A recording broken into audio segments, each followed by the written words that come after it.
Masyarakat muslimin rahimahullah, saudara seluruh kaum muslimin, hendaklah berhenti dari berkata ke khatib sedang membaca khutbah.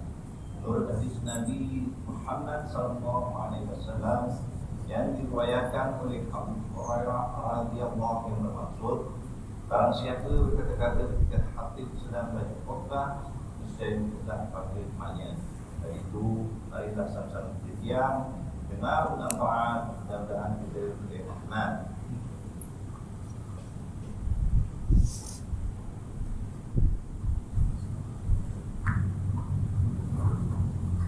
Alhamdulillah al-qail Inna Allah ya'murukum an tu'addul amanati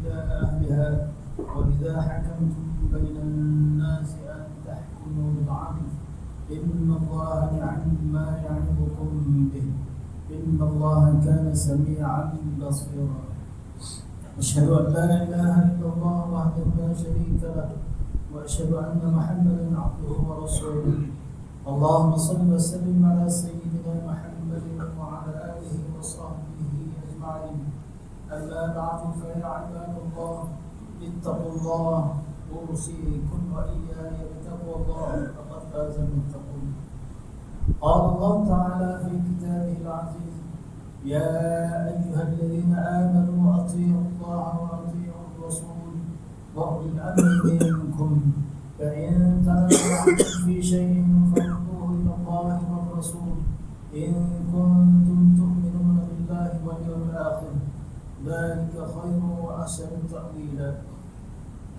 Bermaksud, wahai orang-orang yang beriman, taatlah kamu kepada Allah dan taatlah kamu kepada Rasulullah SAW dan kepada ulil amr, yakni orang yang berkuasa daripada kalangan kamu.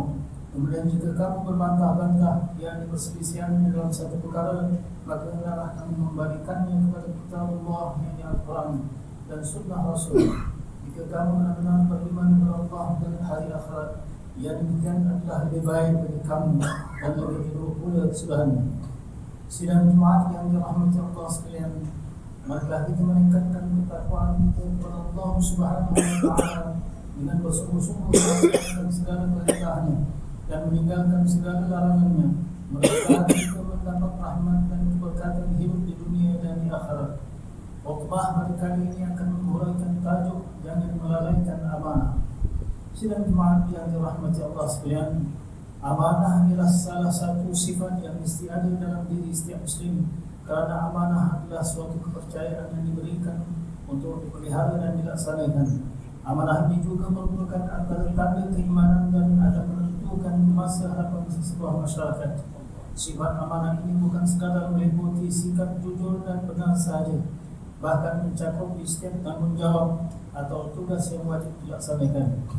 Hukum menunaikan amanah ini adalah wajib, dan mereka yang tidak menunaikan amanah adalah berdosa dan dianggap sebagai pengkhianat.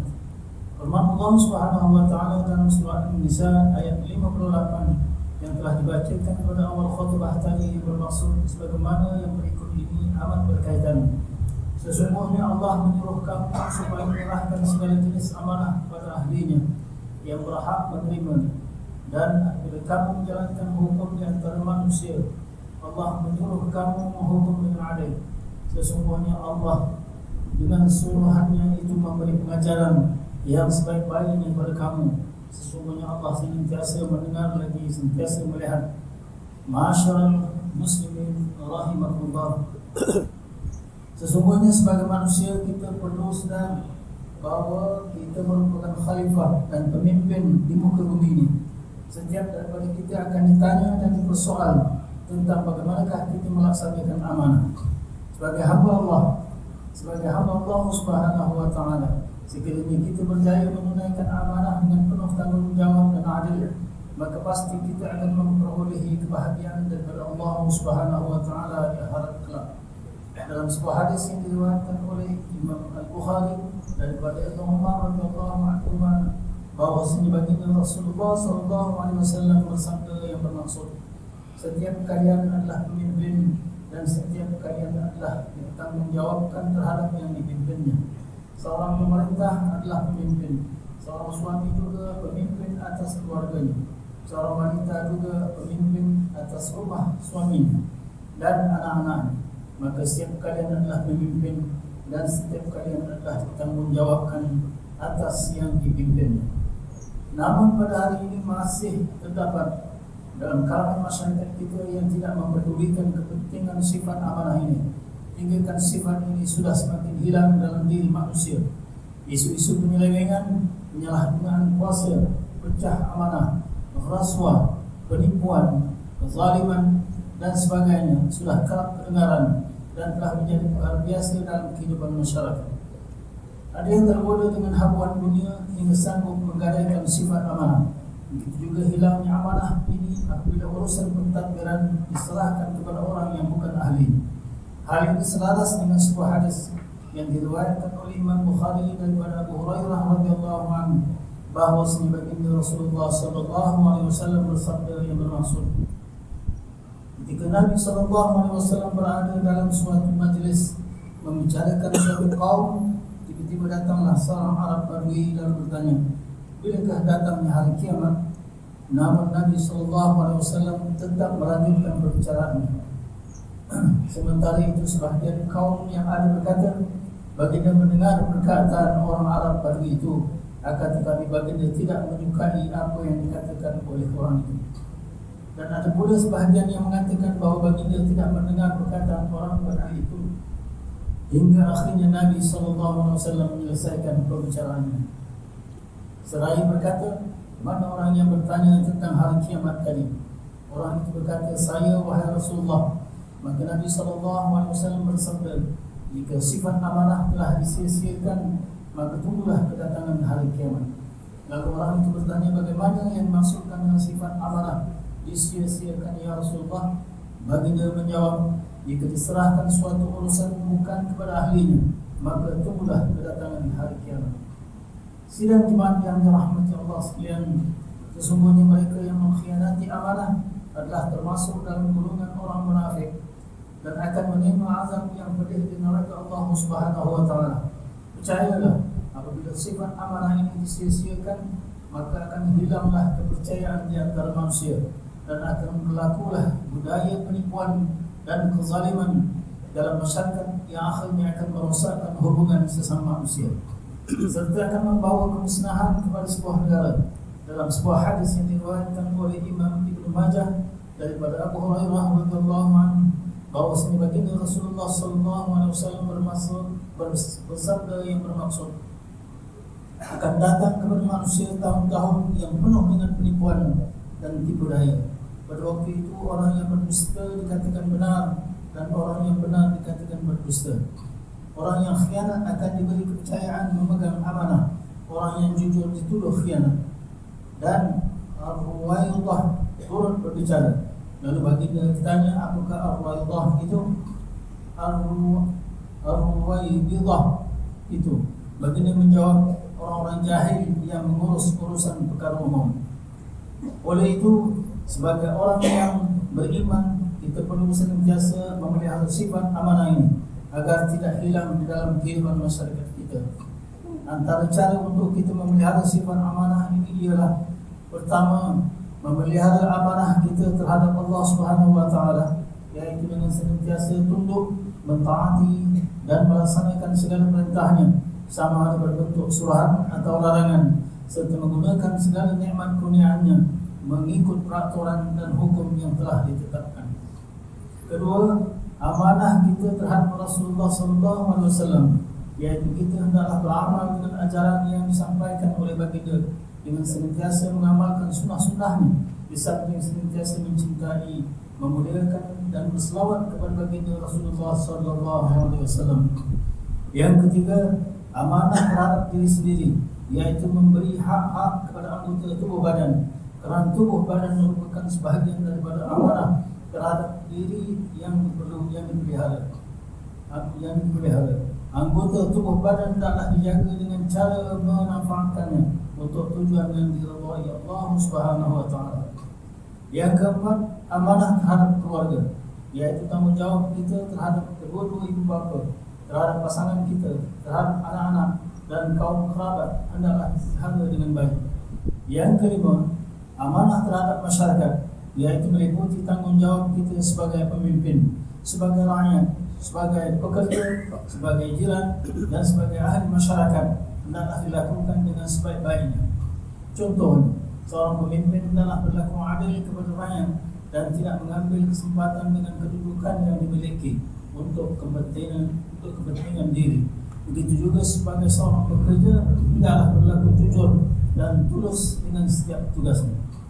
Sidang jemaat yang dirahmati Allah sekalian, justru sebagai rumusan bagi mengakhiri khutbah pada kali ini, mimbar ingin mengingatkan jemaah sekalian bahawa di kanan dan di kiri kita senantiasa ada malaikat yang senantiasa memerhati dan mencatat setiap amalan kita tanpa sedikit pun terleka.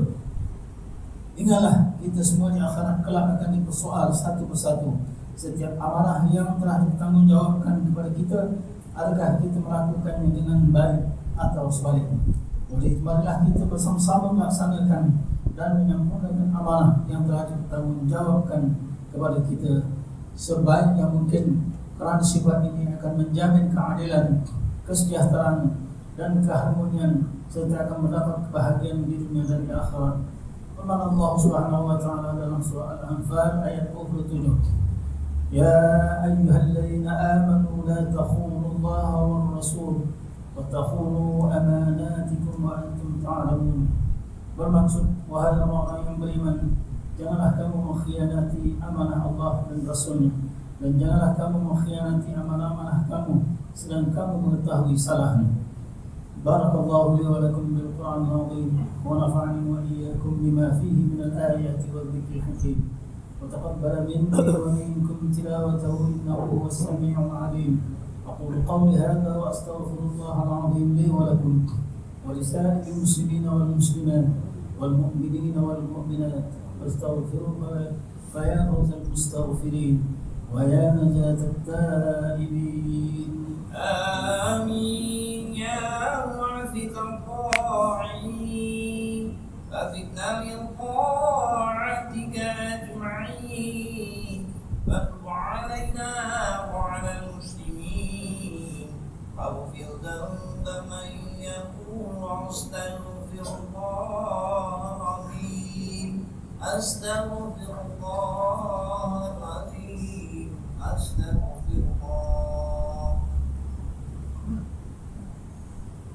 الحمد لله حمدا كثيرا كما أمر. أشهد أن لا إله إلا الله وحده لا شريك له إقرارا بربوبيته وإدغاما لمن جحد به وكفر. وأشهد أن سيدنا محمدا سيد البشر صلى الله وسلم على سيدنا محمد وعلى آله وصحبه ما اتصلت عين بنظر وأذن بخبر. أما بعد فيا عباد الله اتقوا الله فيما أمر وانتهوا عما نهاكم عنه وزجر. Wahai hamba Allah, ingatlah bahawa dunia ini adalah tempat tumpangan untuk sementara, akhirat adalah sebenar-benar tempat yang kekal untuk selama-lamanya. Oleh itu marilah kita bertakwa kepada Allah untuk mendapatkan kebahagiaan serta menyelamatkan diri daripada siksa api neraka.